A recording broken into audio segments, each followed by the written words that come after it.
अगली खबर का रुख करते हैं। चंद्रयान 3 का कामयाबी की ओर एक और कदम आगे बढ़ा है। लैंडर प्रोपल्शन मॉड्यूल से सफलतापूर्वक अलग हो गया है। प्रोपल्शन मॉड्यूल से अलग होकर लैंडर ने यात्रा शुरू की है। 23 अगस्त को चंद्रमा पर लैंडर सॉफ्ट लैंडिंग करेगा। चंद्रमा से दक्षिणी ध्रुव की सतह पर सॉफ्ट लैंडिंग होगी। लैंडर विक्रम अब अकेले चांद की ओर बढ़ रहा है। लैंडर विक्रम अकेले चांद की ओर बढ़ रहा है। लगभग 170 घंटे के करीब 5 दिन के भीतर 23 तारीख को सुबह 5:30 से 5:35 के करीब का वक्त जो है ये कहा गया है कि जब वो सॉफ्ट लैंडिंग करेगा। बेहद करीब और बेहद ऐतिहासिक क्षण। आज एक और बेहद अहम पड़ाव, ऐतिहासिक पड़ाव चंद्रयान 3 ने पार किया।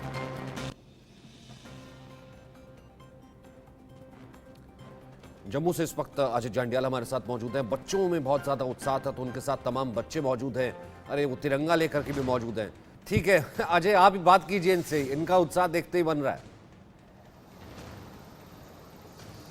बिल्कुल, आपको बता दूं कि ये जो मेरे साथ स्टूडेंट्स हैं ये इस वक्त एसपी स्मार्ट स्कूल के हैं और आपको बता दूं कि लगातार एक महीने से जब चंद्रयान की लॉन्चिंग हुई थी उसके बाद से लगातार इस मिशन पर नजर थी और खासतौर पे युवा जो देश का है वो काफी जुड़ा हुआ है और इस चीज का इंतजार कर रहा है कि कब ये चंद्रयान जो है वो सॉफ्ट लैंडिंग हो पाए। और जब मैं यहां भी पहुंचा था, जब इनसे बात हो रही थी तो इनसे यही बात कर रहे थे, तो ये बता रहे थे कि कैसे ये जब ये चंद्रयान 2 हुआ उसके बाद चंद्रयान की लॉन्चिंग हुई, इन बच्चों का जो इंटरेस्ट है ना वो और बढ़ता चला गया साइंस में, टेक्नोलॉजी में। तो इसी पे हमसे बात करने के लिए तमाम ये स्टूडेंट्स हैं, इन्हीं से बात करते हैं क्योंकि यही देश का भविष्य है। सचिन, आपसे जानना चाहूंगा क्या लग रहा है, चंद्रयान की लॉन्चिंग अब कुछ दिनों बाद है, कितना आपको इसमें इंटरेस्ट है, किस तरह से आप इसे देख रहे हैं? वैसे तो जैसे हम इंडियंस हैं तो हम किसी के साथ भी अपना सेंटीमेंट जोड़ लेते हैं। तो जब से ये 14 जुलाई से लॉन्च हुआ है तो तब से हम इसकी लाइव लोकेशन देखे जा रहे हैं कि कहाँ तक पहुँचा है और हम इसका वेट करें कि 23 अगस्त को कब ये पहुँचेगा, तो हम बहुत खुश होंगे। जिस तरीके से ये लॉन्चिंग शुरू हुई थी तब से इंतजार था, रेगुलर ट्रैक कर रहे हैं इसको? हाँ, पहले ही पता था कि चंद्रयान 3 रिलीज होने वाला है, पर फिर जब 14 जुलाई को रिलीज हुआ फिर हमें बहुत खुशी हुई। आपको क्या लगता है कितना नाम देश का बढ़ने वाला है? आप लोगों को कितनी ताकत मिलेगी? पहली बात तो हमें बहुत प्राउड फील होगा जब मतलब हमारा झंडा मतलब चांद पे लहराएगा। हमारा मतलब ये चौथा देश होगा मतलब जब ये हमारा चंद्रयान 3 सक्सेसफुली उधर पहुंच जाएगा।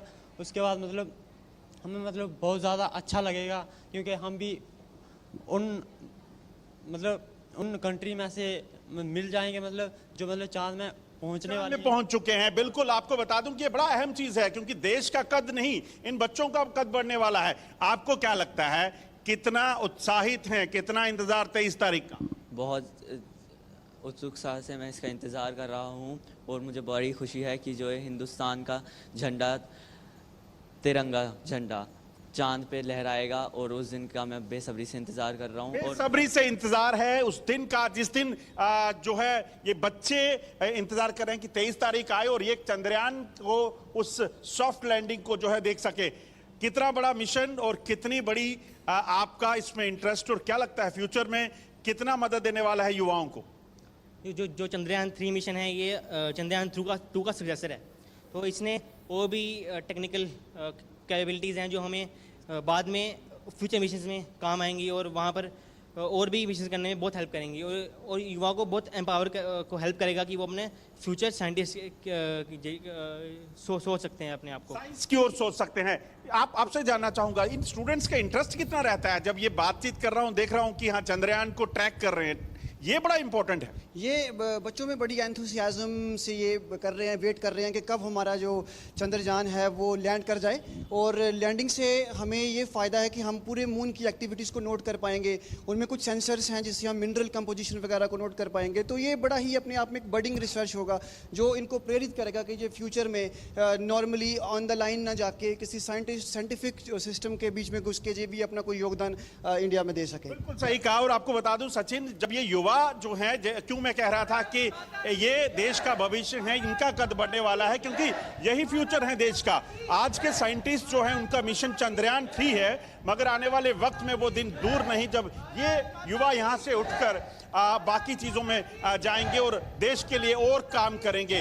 आज जो मिशन 3 है, चंद्रयान मिशन 3, जब इसकी सॉफ्ट लैंडिंग 23 को होने वाली है, उसको लेकर ये आवाज बुलंद कर रहे हैं और कहीं ना कहीं उन लोगों का भविष्य बना रहे हैं जो इसको आगे बढ़ाना चाहते हैं। कुछ और लोगों से बात करते हैं। आपसे जानना चाहूंगा, क्या लगता है साइंटिस्ट जो ये कर रहे हैं उनके साथ इस वक्त देश खड़ा है? सब पूरा देश सपोर्ट कर रहा है। बेसिकली इंडियंस इमोशनली अटैच होते हैं हर चीज़ के साथ, तो we are very emotionally attach. 14 से हम इमोशनली अटैच हैं। ये अटैचमेंट हमारी बनी रहेगी 23 अगस्त तक। हम होप करते हैं कि सेफ लैंडिंग हो, जो ड्रॉबैक सेकंड में आए थे वो थर्ड में ना आए। तो हम सभी जो हमारा स्कूल है एसपी स्मार्ट स्कूल, ये बच्चे बहुत ही ज़्यादा इस चीज़ को लेकर सपोर्ट कर रहे हैं और अपनी फीलिंग्स भी शो कर रहे हैं। आपको दिख रहा होगा उनके फीलिंग्स को। बिल्कुल बिल्कुल। और ये फीलिंग जो है कहीं ना कहीं देश के साथ जुड़ी है, उन साइंटिस्ट के साथ जुड़ी है जिनका ये मिशन है। सचिन, और एक चीज और जानना चाहेंगे अजय, क्योंकि इतने उत्साहित हैं, चंद्रयान 3 स्वदेशी और पूरे तरीके से इसरो मानना, और ऐसी एक स्पेस एजेंसी जो कि नासा के समकक्ष कहीं ना कहीं खड़ी हो गई है। अब रशिया भी है, वो अपना लेकर के चांद का मिशन, उसका भी 1 या 2 दिन बिल्कुल आगे पीछे जो हो सकता है लैंड कर जाए, लेकिन वो इसमें ज़्यादा इंटरेस्टेड है कि भारत का मिशन जो है इतना कामयाब कैसे, इतना जिसे कहते हैं कि सीरियल वाइज कैसे चल रहा है। तो ये मिशन ऐसे ही कामयाब होता है, हमें प्राउड होगा अपने वैज्ञानिकों पर। तो अगर ये भी साइंटिस्ट बनते हैं तो क्या इसरो के साथ, इंडिया के साथ ही जुड़ेंगे या फिर बाहर नासा जैसे पहले होता था ब्रेन ड्रेन, वहां चले जाएंगे? अब बिल्कुल मैं आपको सचिन इनसे बात करूंगा। और खासतौर पे आप देखें, जब ये मैं यहाँ आया ना, तो ये तिरंगे झंडे से स्कूल जो है ट्राई कलर से पहले ही रंगा हुआ था। और उसके साथ साथ जब इन बच्चों के पास पहुंचा तो उन्होंने कहा सर हम ट्राई कलर अपने हाथ में रखेंगे। और ये बेसिकली उन साइंटिस्ट को सपोर्ट करता है, देश के उन दिमागों को सपोर्ट करता है जो चंद्रयान के पीछे हैं। इन्हीं से जानना चाहूंगा कि देश पर, भारत पर इनको किस तरह से भरोसा है। और भारत के आप जब कल को जब बड़े होते हैं, जब आप चाहते हैं कि अगर आप साइंस के फील्ड में कुछ करें, साइंटिस्ट बने, तो आपको क्या है, भारत के साथ जुड़ना चाहेंगे कि आप भी चाहते हैं कि बाहर की दूसरी किसी और कंट्री के साथ, नासा के साथ काम करें, या भारत में ज़्यादा टाइम देना चाहेंगे? मैं चाहता हूँ कि अपने देश का ही फ़ायदा हो, तो मैं अपने देश को ही सपोर्ट करूँगा इस चीज़ में। और आप चाहते हैं कि मतलब इसरो में जाएं और वहाँ काम करें?